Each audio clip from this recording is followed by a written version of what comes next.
Hello students, कैसे हैं सभी लोग। आई होप सब अच्छे ही होंगे। तो बच्चों, आज हम आपके लिए बहुत इम्पोर्टेंट टॉपिक लेके आए हैं हिंदी के अंदर। कल हम लोगों ने हिंदी के अंदर क्रियाएं पढ़ी थी। बच्चों, आज का टॉपिक आपके लिए बहुत ज़्यादा इम्पोर्टेंट है। आज का टॉपिक है हमारा विशेषण और विशेष्य। ये आपके लिए बहुत ही आवश्यक टॉपिक होने वाला है, क्योंकि बच्चों हिंदी अगर किसी भी एग्ज़ाम के अंदर आती है तो ध्यान रखना, वहाँ विशेषण और विशेष्य से 101% 2-3 क्वेश्चन आते ही आते हैं। तो बच्चों, आज का टॉपिक आपके लिए इसीलिए इम्पोर्टेंट है। अगर आप कोई भी स्टेट लेवल का या यूपी ट्रिपल एससी ऐसा कोई भी एग्ज़ाम देते हैं जिसमें हिंदी आती है, तो यहाँ से क्वेश्चन बनते ही बनते हैं। तो आज का जो टॉपिक है बच्चों आपके लिए, वो है विशेषण और विशेष्य। तो मेरे बच्चों, सबसे पहली बात तो यह है कि ये विशेषण होता क्या है। क्लियर है? यह विशेष्य क्या होता है? ठीक है बच्चों, विशेषण वह शब्द होता है जो किसी संज्ञा या सर्वनाम की विशेषता बताता है। क्लियर है? देखो, विशेषता बताने का मतलब, हम नॉर्मल बात करते हैं, किसी भी संज्ञा की बात कर लेते हैं। मान लो हमने बात की घोड़े की बात कर रहे हैं। घोड़ा, घोड़ा बच्चों क्या है? एक जाति को दर्शा रहा है, एक जानवर है। घोड़ा एक समुदाय है पूरा। लेकिन अगर हम इसी घोड़े के आगे सपोज करो यहां लगा दें सफेद, ठीक है बच्चों, तो ये कैसा हो गया कि सफेद घोड़ा। इसका मतलब क्या है कि अब घोड़े की विशेषता क्या बता रहा है? सफेद। अब सफेद क्या है? एक रंग है। अब घोड़े की विशेषता क्लियर होगी कि घोड़ा कैसा है? सफेद। लेकिन इसके स्थान पर यहां पर काला भी हो सकता था। अब बच्चों, अगर काला होता तो फिर घोड़ा कैसा हो गया? काला। तो जो भी रंग होता है, काला, पीला, लाल, सफेद, ये सभी रंग किसी न किसी वस्तु की या किसी संज्ञा की या किसी सर्वनाम की क्या बताते हैं? विशेषता बताते हैं। इसका मतलब है कि घोड़ा कैसा है? काला। क्लियर है बच्चों? उसी तरीके से अगर हम बात करें, नॉर्मल एक शब्द है, हमने लिखा पुल। अब पुल तो सभी लोग जानते हैं। पुल क्या होता है? पुल एक इंग्लिश में बोलते हैं ब्रिज। ठीक है? तो पुल कहां बनता है? किसी नदी पे बनता है। ठीक है? या मान लो कहीं पे ज्यादा भीड़ भाड़ वाली एरिया है तो ओवर ब्रिज बना दिए जाते हैं शहरों के अंदर। लेकिन पुल तो पुल है। लेकिन इसी पुल को अगर हम थोड़ा सा बोल दें कि इसके आगे हम लिख दें सबसे लंबा। अब यहां हमने इसके आगे क्या लिख दिया? सबसे लंबा पुल। हम इसको पूरा सेंटेंस लिखते हैं। हमने सेंटेंस लिखा कि वह, सॉरी बच्चों, हम सेंटेंस पूरा लिखते हैं कि आप लोगों ने सुना होगा सोनपुर। सोनपुर शहर का नाम सुना है बच्चों? सोनपुर एक शहर है। कहां पर है? यह है बिहार के अंदर। आप लोगों ने पढ़ा होगा पहले कभी कि सोनपुर का पुल, जिसको बोलते थे गांधी सेतु, सोनपुर का पुल सबसे लंबा है। ठीक है बच्चों? अब बात हो रही है पुल की। ठीक है? अब पुल कैसा है? अब पुल के आगे क्या आ गया? सबसे लंबा। सबसे लंबा। इसका मतलब यह है कि पुल तो और भी है भाई। भारत में क्या ये एक ही पुल है? नहीं, बहुत पुल है। लेकिन इन पुलों में सबसे लंबा पुल कौन सा है? सोनपुर वाला। तो इसका मतलब है यहां सबसे लंबा। अब यहां लंबा जो शब्द आया, विशेषण तो ये है, विशेषण तो ये है। लेकिन ये जो सबसे शब्द है बच्चों, ये शब्द आपने इंग्लिश में पढ़ा होगा जहां पर आप डिग्री पढ़ते हैं, कंपैरेटिव डिग्री, सुपरलेटिव डिग्री। तो ये शब्द हिंदी में भी इसी तरीके से इस्तेमाल किए जाते हैं। इनको हम क्या बोलते हैं? उत्तम अवस्था, उत्तरावस्था या मूल अवस्था। तो यहां पर जैसे हमने बोला कि सोनपुर का पुल सबसे लंबा, सबसे लंबा, इसका मतलब क्या है? यहां सबसे का इस्तेमाल होते ही ये शब्द कैसा बन गया? सुपरलेटिव डिग्री में। लेकिन हिंदी में इसको हम क्या बोलेंगे? उत्तम अवस्था। ठीक है? तो ये जो पुल है, अब पुल की विशेषता हो गई कैसा?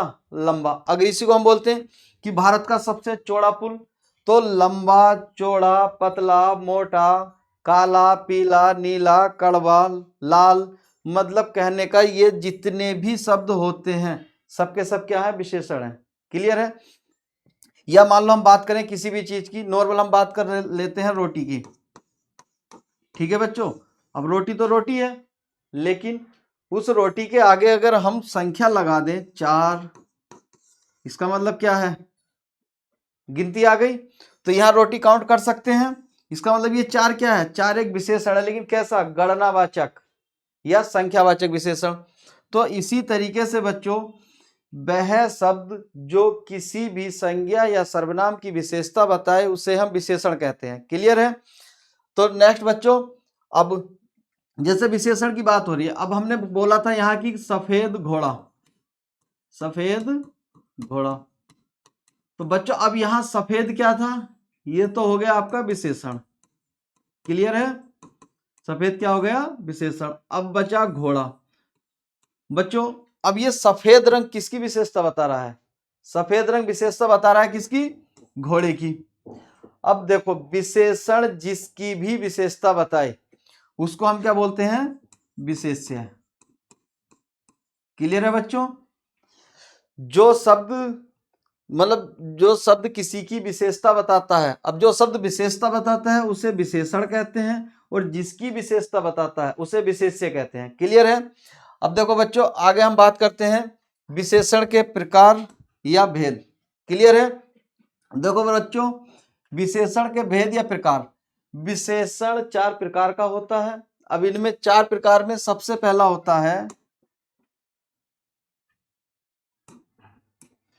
भाववाचक विशेषण, सेकंड है आपका संख्यावाचक विशेषण, थर्ड है आपका परिमाणवाचक विशेषण, और जो फोर्थ है वो है आपका संकेतवाचक या सार्वनामिक विशेषण। ठीक है बच्चों?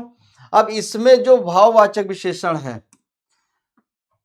बच्चों, इसके अंदर वही शब्द आते हैं जिसमें अच्छा, बुरा, कड़वा, काला, पीला, दिशाएं, आकार, ठीक है, या स्थान, तो वो सब के सब किस में आते हैं, इसी में आते हैं भाववाचक विशेषण में। ठीक है? जैसे खीरा कड़वा है, नींबू खट्टे हैं, सोहन सांवला है। ठीक है बच्चों? इस तरीके के जितने भी शब्द आते हैं वो सब के सब किस में आते हैं, भाववाचक में। ठीक है बच्चों? अब आगे हम बात करते हैं जैसे संख्यावाचक।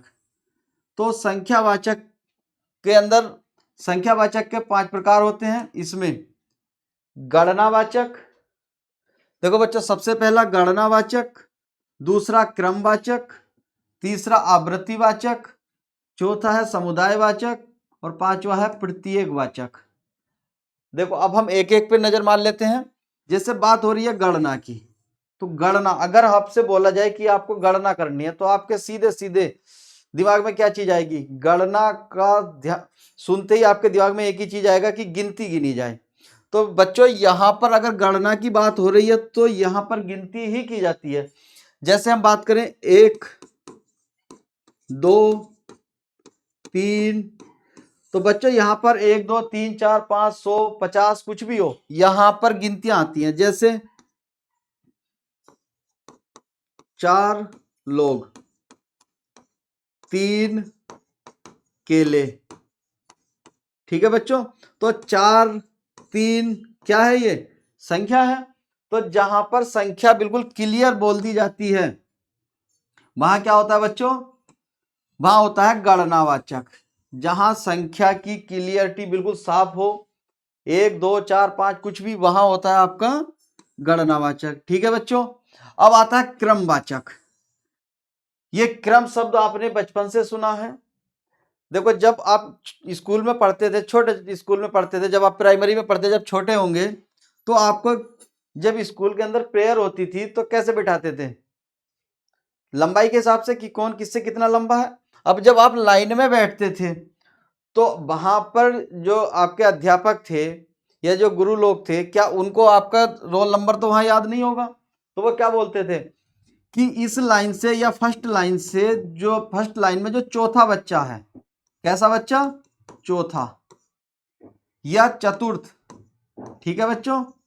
या मान लो तृतीय, तृतीय मतलब थर्ड। अगर हम इंग्लिश में बात करते हैं तो अध्यापक आपके क्या बोलेंगे कि फर्स्ट लाइन का थर्ड बच्चा या थर्ड स्टूडेंट खड़ा हो जाए, या फर्स्ट लाइन का फोर्थ स्टूडेंट खड़ा हो जाए। तो मेरे बच्चों यहां ध्यान दो, क्रम का मतलब क्या होता है कि क्रम से जैसे आप बैठे हो तो उसमें क्या यूज किया जाता है, चतुर्थ, थर्ड, फोर्थ, फिफ्थ, इस तरीके से। तो क्रमवाचक विशेषण के अंदर क्या आता है, चतुर्थ, तृतीय। ठीक है, अब जैसे मैंने भी बताया कि पहली पंक्ति का, पहली, एक सेकंड बच्चों, जैसे कि पहली पंक्ति का चतुर्थ छात्र, ठीक है बच्चों, इधर आए।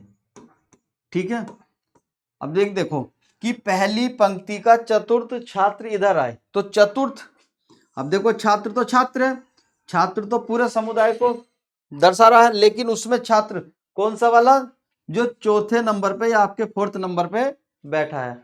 तो बच्चों इस तरीके का जो संख्यावाचक विशेषण है उसको हम बोलते हैं क्रमवाचक। ठीक है बच्चों, आगे आता है आवृत्तिवाचक। तो देखो बच्चों, अगर हम आवृत्तिवाचक की बात करते हैं, अगर हम बात करते हैं आवृत्तिवाचक की,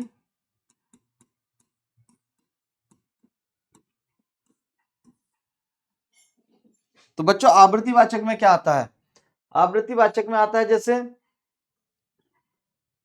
यहां पर बात की जाती है गुने की, जैसे 3 गुना, 100 गुना, 4 गुना, 5 गुना, यहां मल्टीप्लाई।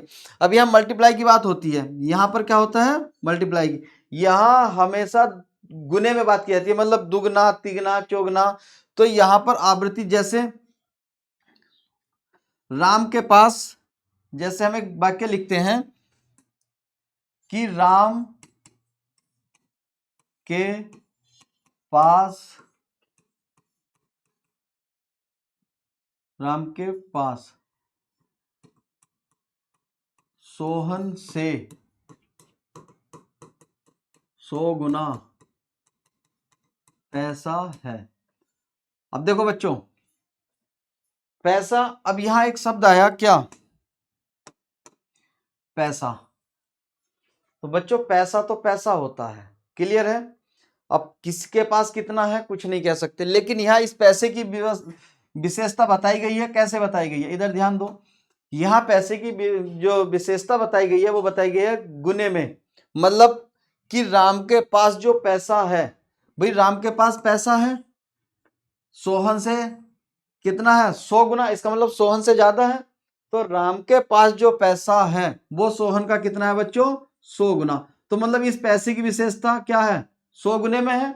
तो यहां पर देखो, जहां पर भी गुने की बात की जाती है वहां पर कैसा विशेषण होता है, वहां पर होता है संख्यावाचक आवृत्तिवाचक विशेषण। ठीक है, अब आगे अगर हम बात करें समुदाय, तो मेरे बच्चों समुदाय को आप सभी लोग जानते हैं। समुदाय का मतलब क्या होता है, समुदाय का मतलब होता है कि जैसे अगर हम कहीं जा रहे हैं तो सिंगल ना जाके 2-4 लोग एक साथ मिलके जाएं, 2-4 छात्र एक साथ मिलके जाएं। ठीक है, या मोहल्ले पड़ोस वाले जितने भी आपके कॉलोनी के लोग हैं कहीं जा रहे हैं तो सबके सब एक ग्रुप में जा रहे हैं, उसे समुदाय बोलते हैं। तो वहां पर हम कैसे शब्द यूज करते हैं, जैसे आपको कहीं काम के लिए भेजा गया, ठीक है, अकेले को ना भेज के क्या बोला जाए कि दोनों भाई जाओ, दोनों भाई जाओ। ठीक है, या चारों लोग एक साथ खेलो। तो बच्चों यहां आपके सामने 2 वाक्य हैं कि दोनों भाई जाओ, मतलब 2 लोग एक साथ मिलके जा रहे हैं। दूसरे में क्या है कि चारों लोग एक साथ खेलो, मतलब अब यहां आपकी संख्या कैसे कि आप अगर वहां पे 4 लोग हो या 4 बच्चे हो, ठीक है, या 4 छात्र हो अपने स्कूल के अंदर, तो वहां पे क्या बात हो रही है कि चारों लोग एक साथ खेले, मतलब अब यहां चारों, अब संख्या की बात तो हो रही है, लेकिन चारों एक साथ खेलोगे तो कैसे खेलोगे बच्चों, सिंपल सी बात है, समुदाय में खेलोगे। तो 4 बच्चे अगर एक साथ खेल रहे हैं तो इसका मतलब क्या है, समुदाय में खेल रहे हैं। तो जहां पर समुदाय की बात होती है वहां समुदायवाचक विशेषण होता है, जहां गुने या मल्टीप्लाई की बात होती है वहां आवृत्तिवाचक होता है, जहां क्रम की बात होती है वहां क्रमवाचक होता है, और जहां संख्या या गिनती की बात होती है वहां गणनावाचक होता है। अब लास्ट बचता है बच्चों यहां पर प्रत्येकवाचक। क्लियर है?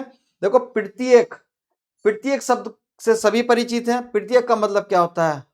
जितने भी लोग वहां पर उपस्थित हैं, मतलब हर एक व्यक्ति या हर एक जन या प्रत्येक या सारे के सारे।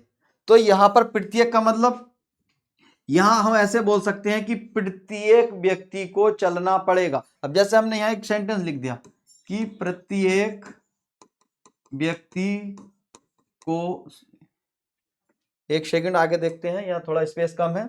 जैसे हम बात कर रहे हैं प्रत्येकवाचक में, प्रत्येकवाचक, तो मेरे बच्चों यहां देखो प्रत्येकवाचक जैसे, जैसे प्रत्येक व्यक्ति को चलना पड़ेगा। ठीक है बच्चों? अब देखो यहां पे क्या है कि कहीं पे जाने की बात हो रही है। अब जहां भी जाने की बात हो रही है इसका मतलब है वहां पर जितने भी लोग बैठे थे उन सबको क्या बोला गया कि प्रत्येक व्यक्ति को चलना पड़ेगा। मतलब यहां जितने भी उपस्थित हैं सबके सब चलें, मतलब कोई अकेला नहीं जाएगा या एक दो नहीं जाएंगे, जितने भी हैं वहां 10 हो 20 हो 50 हो। उसने गिनती की बात नहीं की, उसने सीधी सीधी क्या बात की है कि प्रत्येक व्यक्ति को चलना पड़ेगा। या वो इसको प्रत्येक की जगह यहां पर यह भी लिख सकता था कि हर एक व्यक्ति को चलना पड़ेगा, हर एक व्यक्ति। अब सोचो दोनों का मतलब तो एक ही है बच्चों, भाई प्रत्येक व्यक्ति को चलना पड़ेगा तो भी एक बात है, हर एक व्यक्ति को चलना पड़ेगा तो भी एक बात है, मतलब तो एक ही है दोनों का। इसका मतलब है जहां पर प्रत्येक वाचक शब्द। अब एक बात है, अब आप कहोगे कि यहाँ प्रत्येक आ गया, कुछ बच्चों के दिमाग में आ सकता है कि यहाँ प्रत्येक आया है तो इसका मतलब ये गणना में कैसे हुआ या संख्यावाचक में कैसे हुआ। देखो बच्चों अगर प्रत्येक व्यक्ति की बात हो रही है या हर एक व्यक्ति की बात हो रही है तो बच्चों व्यक्ति कोई भी हो, व्यक्ति को आप तोल लेंगे नहीं। सिंपल सी बात है, व्यक्ति को क्या करोगे? गिनती ही करोगे। भाई 4 लोग हैं 5 लोग हैं 20 लोग हैं, उनको काउंट ही तो कर सकते हो। इसीलिए यहां पर अगर प्रत्येक शब्द जोड़ दिया गया किसी भी व्यक्ति के साथ तो वहां पे क्या है, सिंपल सी बात है गणना ही की जाएगी। लेकिन वहां उसने गणना ना करके क्या बोल दिया कि सबके सब चलो। तो यहां जो हमारा संख्यावाचक विशेषण है, तो संख्यावाचक विशेषण बच्चों 5 प्रकार का होता है।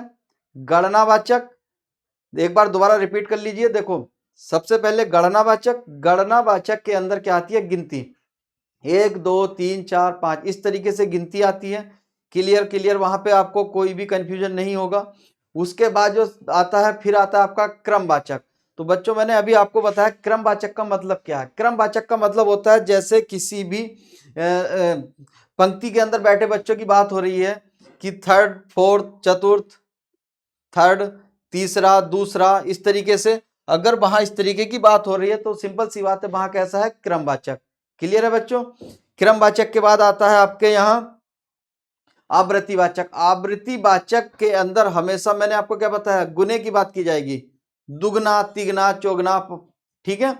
अब उसके बाद आता है आपका समुदायवाचक। तो समुदाय का मैंने क्या कहा कि जैसे चारों लोग, चारों व्यक्ति, दोनों भाई, तीनों भाई, चारों बहनें, इस तरीके से जहां इस तरीके के शब्द इस्तेमाल होते हैं वहां समुदायवाचक होता है। ठीक है बच्चों? उसके बाद आता है आपका प्रत्येकवाचक।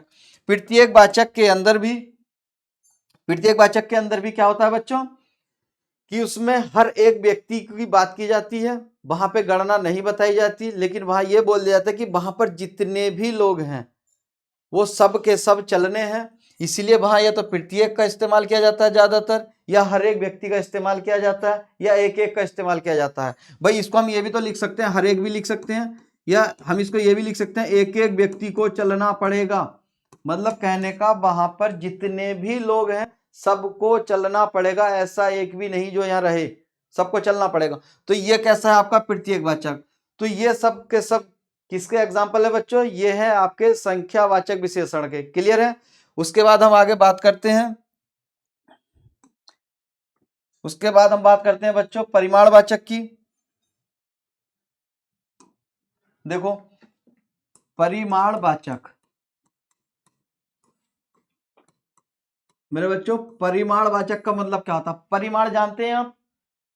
परिमाण हमेशा किसी भी चीज की यहां पे भी मात्रा बताई जाती है, लेकिन यहां पर काउंटिंग नहीं होती। परिमाणवाचक विशेषण भी दो प्रकार का होता है, आपका निश्चित परिमाण, निश्चित परिमाण वाचक, और दूसरा बच्चों अनिश्चित परिमाण वाचक, अनिश्चित परिमाण वाचक। ठीक है बच्चों, अब देखो यहां पे बात आई निश्चित की, तो निश्चित का मतलब क्या होता है? कोई भी चीज बिल्कुल फिक्स होना। अगर फिक्स है तो इसका मतलब है वो निश्चित है। तो यहां निश्चित में बात आती है, जैसे परिमाण की बात मैंने क्या कहा, यहां काउंटिंग नहीं होगी। अब परिमाण में क्या होता है? जैसे भरपेट खाना खाना, ठीक, भरपेट खाना खाना, या फुल गिलास, या डलिया भर अमरूद, या मान लो जैसे 100 लीटर दूध। अगर हम बात करें 100 लीटर दूध, तो यहां दूध की बात हो रही है। क्या दूध को काउंट किया जाता है? नहीं बच्चों, परिमाण के अंदर हमेशा किसी भी चीज को तोलने की बात की जाती है, ठीक है ना, मतलब वहां काउंटिंग नहीं की जाती। ठीक, अब इसमें जैसे परिमाण में हम बात करें 100 लीटर दूध, अब 100 लीटर दूध की बात हो रही है, ठीक है, क्लियर है? तो यहां पे यह बात दूसरा लिख दे हम, जैसे डलिया भर अमरूद। ठीक है बच्चों, अगर हम बात करें यार डलिया भर अमरूद, तो मतलब डलिया की बात हो रही है, ठीक है, डलिया की बात हो रही है कि मतलब डलिया पूरी भरी हुई है, क्लियर है? तो डलिया भर अमरूद हो गया, 100 लीटर हो गया, ये सब केस में आएंगे आपके, निश्चित बात है। अब डलिया खाली तो नहीं है ना, वो डलिया कैसी बात करा कि डलिया फुल हो गई, फुल भरी हुई है डलिया, तो यहाँ पे क्या है? निश्चित परिमाण है।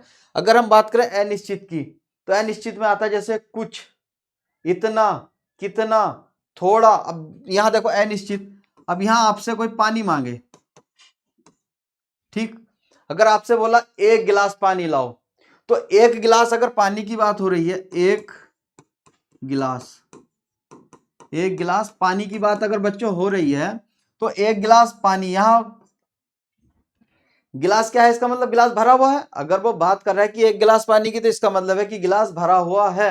लेकिन अगर वो बोले कि कुछ पानी लाओ, कुछ पानी लाओ, या गिलास का बात करेगी इतना पानी, इतना पानी। अब देखो इतना, कितना, कुछ, जैसे इतने की बात है, सपोज करो आप कहीं बैठे हो, ठीक है, आपने किसी से पानी मंगाया कि 1 गिलास पानी लाओ, ठीक है, अब उसने आपको 1 गिलास पानी ला के दिया, सपोज करो ये गिलास है, ठीक है, ये गिलास है, अब ये गिलास उसने यहां तक आपको बिल्कुल फुल ला के दिया था बच्चों। अब सोचो आपने ये पानी पिया, ठीक, अब ये पानी पीने के बाद आपने उस गिलास के अंदर, ध्यान से समझना, आपने गिलास के अंदर सपोज करो यहां तक पानी छोड़ा, इसके ऊपर वाला पानी आप पी गए। अगर वो आपसे कहने लगा, अब यहां बात पहले अगर कर रहे हो, तो इसको अगर आप देखते हो कि 1 गिलास पानी, इसका मतलब है यहाँ गिलास फुल भरा हुआ है, तो ये किस में आएगा? ये आ जाएगा इसमें, निश्चित परिमाणवाचक में। ठीक है बच्चों, तो ये किस में आ जाएगा? निश्चित परिमाणवाचक में। लेकिन अगर पानी इतना बचा और फिर वो बोले जिसने आपको पानी ला के दिया कि इतना ही पानी पिया, तो इतना, अब इतना का मतलब उसने ना तो बात करी कि आधा गिलास पिया है, ना उसने बात करी है कि 100 ग्राम पिया है, ठीक है, तो लेकिन उसने क्या कहा? इतना। अब इतने में तो पता नहीं कितना, भाई इतने में आप क्या बता सकते हो? कितना? कुछ नहीं बता सकते। इसका मतलब क्या है कि यहां पर जो शब्द उसने इस्तेमाल किया इतना, ये किस में आएगा? अनिश्चित परिमाण में। तो बच्चों इतना आपकी समझ में आ रहा होगा, निश्चित परिमाण और अनिश्चित परिमाण। ठीक है बच्चों, अनिश्चित परिमाण वाचक विशेषण के अंदर किसी भी चीज की पूरी क्वांटिटी की बात नहीं की जाती, इतना, कितना, कुछ, यही, थोड़ा, ज्यादा। अब बोला जाए कि थोड़ा, अब मैं आपसे कोई पूछे कि खाना खाओगे, तो अगर आप बोले भरपेट, इसका मतलब क्या है? भाई पूर्ण निश्चितता की बात कर रहे हो, लेकिन आप बोले थोड़ा खाऊंगा, अब उस थोड़े में क्या पता कितना खाओगे, भाई आप एक रोटी भी खा सकते हो, या आप थोड़े बहुत चावल खा सकते हो, कुछ भी, या सैलेड वगैरह खा सकते हो। इसका मतलब क्या, जहां कुछ, इतना, कितना शब्द लग जाए वहां आपका अनिश्चित परिमाण होता है, और जहां फुल या पूरे की बात की जाती है वहां निश्चित परिमाण होता है। क्लियर है बच्चों। अब इसके बाद देखो हमारा नेक्स्ट आता है बच्चों संकेतवाचक। ठीक है, नेक्स्ट आता है हमारा संकेतवाचक विशेषण। क्या आता है, संकेतवाचक या सार्वनामिक विशेषण। तो बच्चों अब यहां आपको एक चीज ध्यान देनी है, सार्वनामिक का मतलब क्या है, सर्वनाम। सर्वनाम सभी जानते हैं, सर्वनाम। भाई सर्वनाम किसको बोलते हैं, सर्वनाम वह शब्द होता है जो किसी संज्ञा या सर्वनाम वह शब्द होता है जो किसी संज्ञा के स्थान पर यूज किया जाए। ठीक है, अब जैसे यहां पर हम बात कर रहे हैं जैसे राम की। राम क्या है, संज्ञा है। ठीक, अगर इस सेंटेंस को हम बोल दें कि राम स्कूल जाता है, ठीक है, सिंपल सा वाक्य है कि राम स्कूल जाता है। अब यहां राम क्या है, आपके सामने क्लियर है कि राम क्या है, संज्ञा है। लेकिन इसकी जगह हम, क्योंकि हमारे तो डेली रूटीन की बात है कि राम हमारे साथ रहता है, राम स्कूल जाता है, डेली जाता है, कोई पूछने लगे वह स्कूल जाता है, तो इसका मतलब बात किसकी कर रहा है, राम की। अब उसने राम ना बोल के सीधा सीधा क्या बोल दिया, वह। तो इसका मतलब वह क्या है, भाई राम की जगह इस्तेमाल हुआ। सिंपल सी बात है, किसकी जगह, राम की जगह या राम के लिए इस्तेमाल किया गया है। तो वह शब्द कैसा है, सर्वनाम। तो सर्वनाम शब्द देखो, संकेतवाचक या सार्वनामिक। अब जैसे हम बात करें वह की, वह देखो एक वाक्य लिखता हूं मैं, वह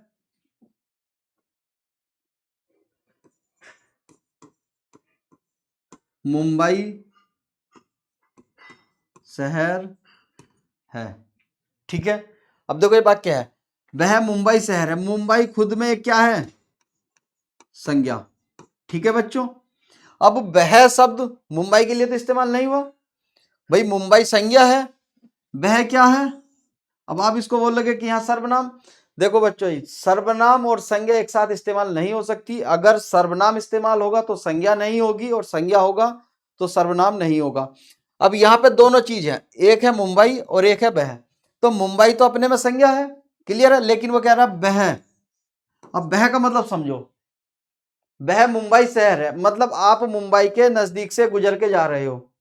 ठीक है, और आपके साथ कोई ऐसा व्यक्ति बैठा है जिसने मुंबई ना देखा हो या पहली बार उस रूट से जा रहा हो, वो आपसे मालूम करने लगे कि ये शहर कौन सा है। तो आप अगर उसको एक डायरेक्शन दिखाने के बाद सीधा सीधा बोलेंगे कि वह मुंबई शहर है या वह मुंबई है, तो इसका मतलब है आप संकेत दे रहे हैं। सिंपल सी बात है, संकेत दे रहे हैं। तो वह शब्द कैसा हुआ, भाई शहर की विशेषता बता रहा है ना कि वह मुंबई शहर है। अब देखो शहर तो शहर है, लेकिन शहर कौन सा वाला है, मुंबई। इसका मतलब है वह कैसा शब्द हुआ, संकेत दे रहे हो। इसका मतलब है वह शब्द कैसा हुआ, संकेतवाचक या सार्वनामिक। मतलब वह यहां है तो एक, भाई वह क्या है, सर्वनाम है, लेकिन यहां इस सर्वनाम का इस्तेमाल किस रूप में किया गया, विशेषण के रूप में। तो जहां पर सर्वनाम का प्रयोग विशेषण के रूप में किया जाता है तो उसे हम सार्वनामिक विशेषण या संकेतवाचक विशेषण कहते हैं। ठीक है बच्चों, तो आज का टॉपिक हमारा विशेषण का कंप्लीट हो गया। मैं आशा करता हूं कि सभी की समझ में आया होगा। तो आज के लिए इतना ही काफी है। जय हिंद, जय भारत।